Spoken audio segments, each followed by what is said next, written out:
Hey, everybody. Wanted to go back and revisit a topic again on pricing. So, in my experience, there seems to be basically two camps of photographers who are being paid.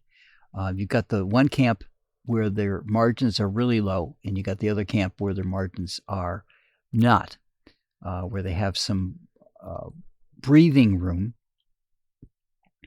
and it's easier for those people to make a living at photography because they're not burning themselves out shooting as often. To me, a wedding photographer, especially if they're doing a lot of retouching, does not fall into the latter category. And I know a lot of people will say, well, look at what a wedding photographer charges. Yeah, think about how much time goes into the work after the wedding, right? So I did a wedding, showed up at, it was a friend's wedding, got her getting ready. I did not ride over in the limousine. Got her getting married, got pictures of the reception, got pictures of them when they went off in the limousine again to go for a group ride. Again, didn't accompany them. And then it was all film. For that event, I went through, I believe I had shot about 20 rolls of film. All right. Then I have to wait for it to come back. I got to figure out which ones I want prints of, etc., etc. And gave her a stack of photographs. Again, wasn't getting paid for this. It was a friend of mine, so I did it right. But think about that from a normal wedding. Now we have digital, which is great because we don't have all the expense of the film processing, etc. We do have to have prints made still, but we don't have to get the films processed. It's easier for us to throw it away. You don't possibly miss something because you're swapping out the roll of film in your camera. So it changes the landscape of being able to shoot digitally. However, you still have to retouch the pictures, especially if you shoot like I do in RAW. Every one of those photographs is going to need to be retouched. You're going to have to do something to every photograph that you want to use. In addition to that, if you really want to make these things pop, then you're going to be doing retouching on the people themselves, especially the bride and groom, even if you ignore the rest of the wedding party and just focus on making the bride and groom look good, facial retouching, making them pop out of the image a little bit better. And that's pretty simple. If you've got a flat wedding photograph, right? You've got everybody in a line. You got the bridesmaids, you got the groomsmen, you got the bride and groom, and they're all together. You can separate them out just by going around the outside of their bodies with a little bit darker, right? So they pop out of the picture a little bit more. And that's a very simple retouch. There's more retouches that you do with their eyes and their faces, etc. So even at a base group photograph, there's some retouching you can do. And if you take into account all of the time that's associated with that, it's a lot of time. And a photographer trying to make a living at it, you can't shoot another wedding while you're doing all the retouching. And then after you get the retouching done and you put the album together, or you get the photographs aligned so that the client can sign off on the photographs so you can put an album together, you're not shooting for a while.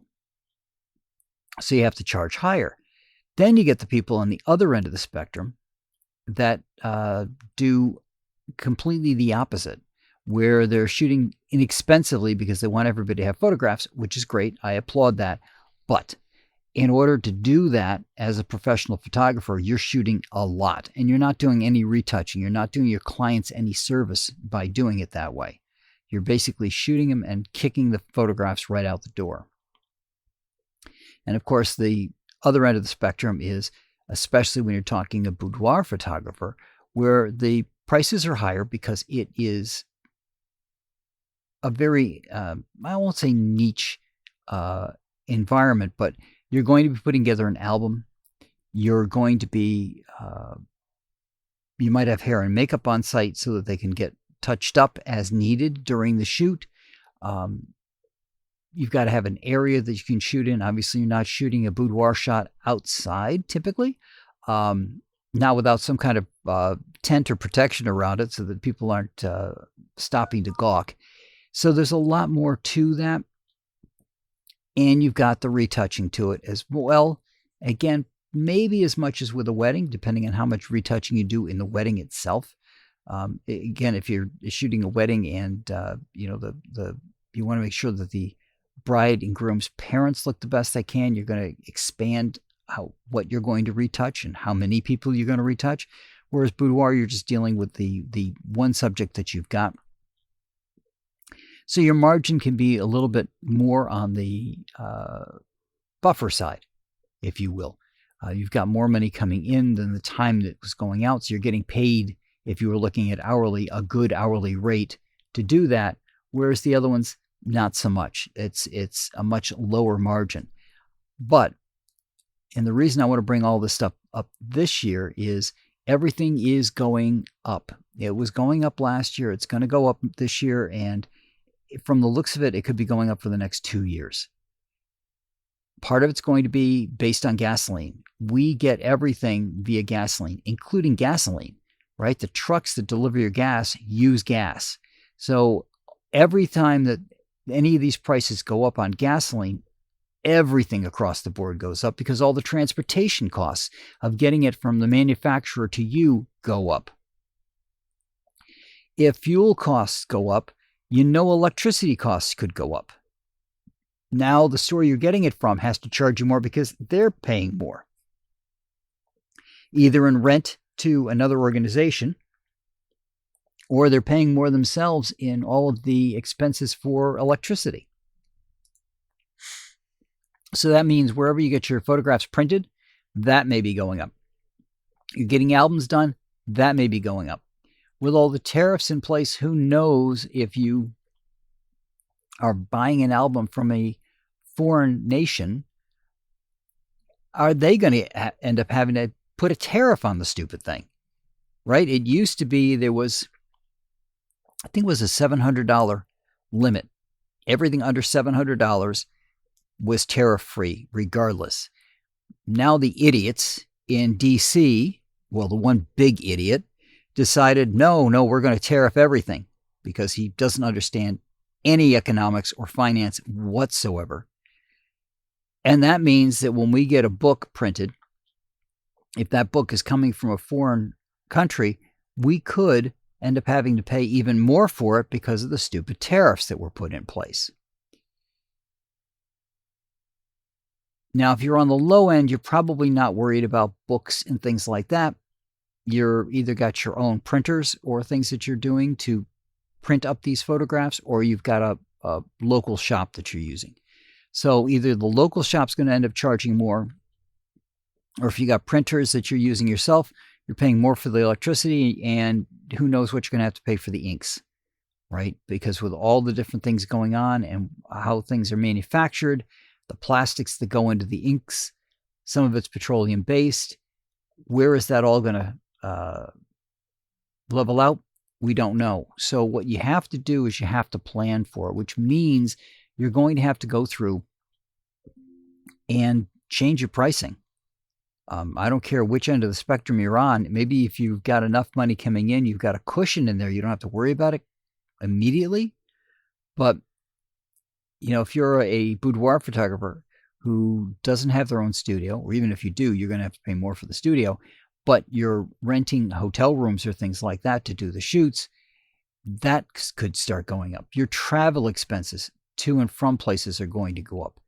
We have a bunch of things that are going to be hitting us, and if we haven't built enough padding into the prices that we charge, not only is it going to eat into that padding and mean that we have to do more work to keep even with where we were, it also means that the people that we're taking the photographs of have less to spend, right? They've got expenses too. So it's for us a bad cycle right now. Every consumer that would purchase the photographs from us is paying more, so they have less expendable expenses, right? They have less disposable income, I believe is the term they like to use, which is ridiculous because I don't think anybody has disposable income unless you're in the 1%. So they have less that they can spend on stuff like this. And we have to charge more. So it's a cycle that's going to feed on itself. Our prices have to go up, which means less people can afford us with everything going on, and that means less work for us. And so it's just a snake eating its own tail. It's just one of those cycles that's going to be tough for us this year. Think about weddings, right? How many people are going to be able to afford to have a wedding, let alone pay for a professional photographer plus the band and all that goes with it? That's a big expense. So my point here is to go back over your pricing. You're probably going to have to go over your pricing multiple times this year. And I know some photographers hate to go over their pricing, but you got to look at it. You've got to take the time to figure out what your margins are. And I know that can be a scary term for people, but actually go through your photo shoots and take a look at how many hours you spend on that, and then look at what you're bringing in. All right. Then from there, what are your expenses? Right. We can get esoteric and talk about wear and tear on the camera. So you put pieces of that, and we'll put that aside for right now. What are your expenses? If you had to travel there, what was your cost to drive? And you can use I would kind of use a bit of a hybrid here, but you could just go with what the federal government considers to be a reasonable fee. Now, I don't know if they've updated it based off of the new fuel prices, but what would be a reasonable reimbursement fee that you could take on your taxes? Number's easy to find out. The IRS has it. And just look it up on their site. You'll be able to see that whatever it is, 50 cents a mile or whatever it comes out to be. Use those numbers so you have a good baseline for how long you traveled, how much it cost you to travel. Then, is there any other expense that you had for the photo shoot? If you had the photographs printed, what did it cost you? If you did it yourself, what did the inks cost you? So that's a separate number, but that comes off the top. So if you got paid $200 and you drove a couple of hours out and a couple hours back, so you're talking, let's say, 100 miles each way, right? We'll keep it simple. So that's $200. We'll say 50 cents, right? So that's $100 worth of fuel expense. If you got the photos printed at a professional shop, let's say you've got another $100 or so in there, depending on the size of the shoot, obviously. So you're $200 in. What did you charge? If you charged $250 for the shoot, you got $50 left. If it took you 2 hours to get it done, you're down to $25 an hour. If it took you 3 hours to get all of that done, and when I say all of it, it includes that travel time, all right?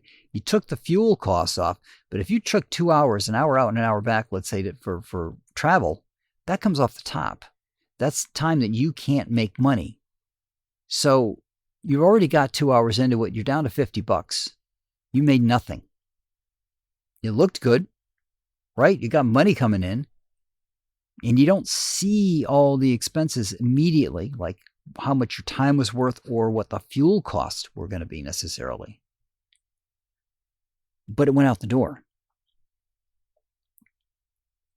So let's say you're doing a bigger shoot and you're charging $500.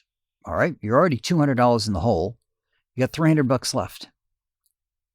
That $300 has to account for your travel time out and back, right? So if you were getting $100 an hour, you got $300. $100 to travel out, $100 to travel back. You've got 1 hour that you can spend to get all those photographs done and get them approved by the client and get them printed and get them presented, right? That's an awful lot of stuff to get done in an hour. So keep that in mind, because, and some people say, well, I don't charge travel. You can't take photographs if you're traveling. So that travel time is your time. If you were shooting and you wanted $100 an hour shooting, that travel time is $100 an hour. If you're shooting and you want $50 an hour, that's $50 per each one way that you traveled. You have to build that into your pricing, because otherwise at the end of the year, you're going to look around and you're going to say, why am I scrambling to get more clients because they don't have any money? Because you didn't take into account all the other expenses. If you take your camera in, and this is the more esoteric stuff, your camera in to be adjusted, to be cleaned, you wear and tear on the camera. Each time you use that camera, something gets used and gets worn a little bit more, be it the camera itself, like the shutter, be it the cards that you're using. And if you've used CF Express cards, those get hot. And after a certain point, they're going to degrade from being so hot, both from when they're in their camera and when you're putting it in to get it into your computer.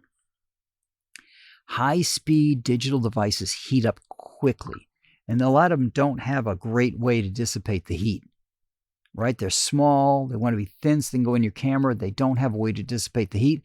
Most of the stuff they're going to plug them into on your computer doesn't have a fan system built into it that's going to say, okay, well, I've got this card in here. I'm going to turn on a little internal fan to blow across it to keep it cool while it's being utilized. I just did a bunch of USB drives that I had burned for another project, non-photo related, and I had to put a fan on there because the 16-port hub, not only was the hub heating up from the speed of these things, each one of those drives was heating up. I had to put an external fan on to keep everything cool. So these are the types of things that you know, but you don't. And you don't know it because you haven't gone down and actually put money on everything, including and most importantly, your time. So it's time to go back. It's time to take a look at everything that you've set up for pricing and revisit it and see where the adjustments have to be made. And again, you're probably going to have to do this a couple of times this year and maybe next year and maybe the year after. Hopefully not, but we'll see how things go. But that's what I got for you guys this week. Get out there, pay attention to your pricing. Doing your pricing, doing your books, that's part of your time as well. So always remember to account for everything that your business requires of you and what you want your rate to be. And I'll talk to you all next week.